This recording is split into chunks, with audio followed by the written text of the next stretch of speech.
electrical starting system and charging system. Now what is starting system? Let's understand first. For the starting of the vehicle, generally two-wheeler uses kick, whereas four-wheeler uses a button start. Its button start means we are going to use an electrical motor which is operated by using that particular button.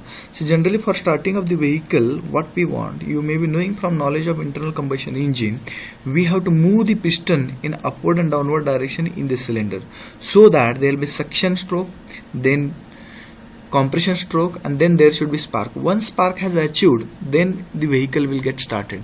So for occurring of suction and compression stroke, we have to move the piston, and we have to move the piston means we have to move the crankshaft. For moving a crankshaft, we have to give a force by either kick, or in modern vehicle we are using motors also. So our aim for starting system is, first of all, I should give movement to the crankshaft, and from crankshaft it goes to the piston, and piston can move up and downside direction.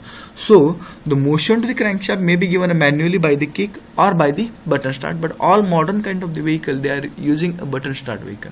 Now button start vehicle, how it works, that we are going to see in this particular system. Now let's understand a schematic arrangement of electrical starting system. In the electrical starting system, the basic component of electrical starting system is a battery, then this is a switch, a starting motor, a drive pinion. This drive pinion is meshed with a ring gear on the flywheel and rotated. This actually a pink color I have shown a flywheel. The flywheel will have a shaft which is connected to crankshaft directly.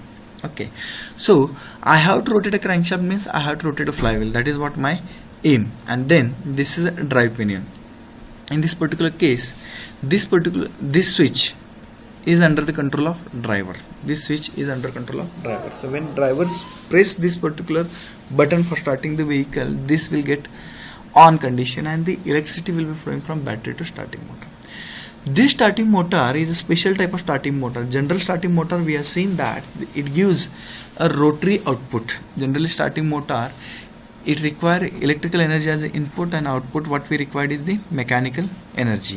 So mechanical energy is rotary mechanical energy is expected, but in this particular starting motor, this motor will get rotated. At the same time, this shaft, the output shaft, also moves on a forward side direction when we press a button.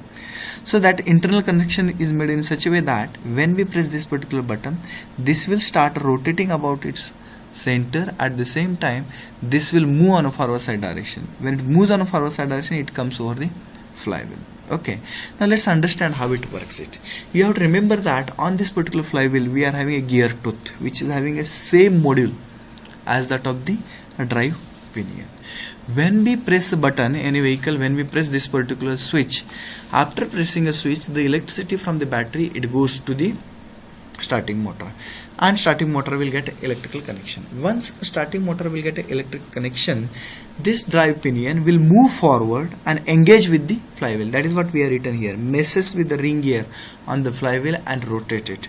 So this will move forward, engaging the flywheel, and flywheel will also start rotating. Once flywheel start rotating, the crankshaft of the flywheel start rotating. Let's assume that a crankshaft is present on this side, and then further cylinder etc. arrangement is present on this side.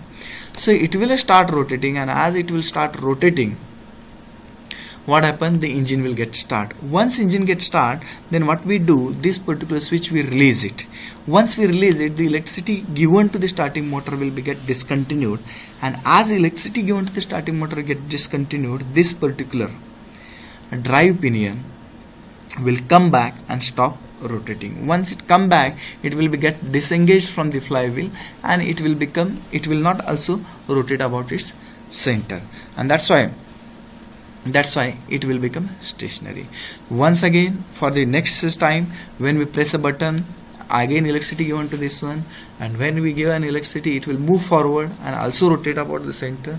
As it move forward and rotate about the electricity center, then flywheel also start rotating, and as flywheel start rotating, engine will be get rotated. So this system get made repeated and repeated whenever we want a starting system and stopping the system. So this is all about electrical starting system. It's quite simple. If you are knowing a motor, you can understood this particular electrical starting system. Then Next system, and quite simple system, is battery charging system. We know that on the atom boil we use a battery, and that battery has to be charged timely. If you don't charge battery timely, it will get discharged and it may not give output to the system. We know the function of battery, that it stores the electricity whenever it is available and it gives the electricity whenever it is required. For the battery charging system, we use a 3 component. The first component is the generator. This is a generator.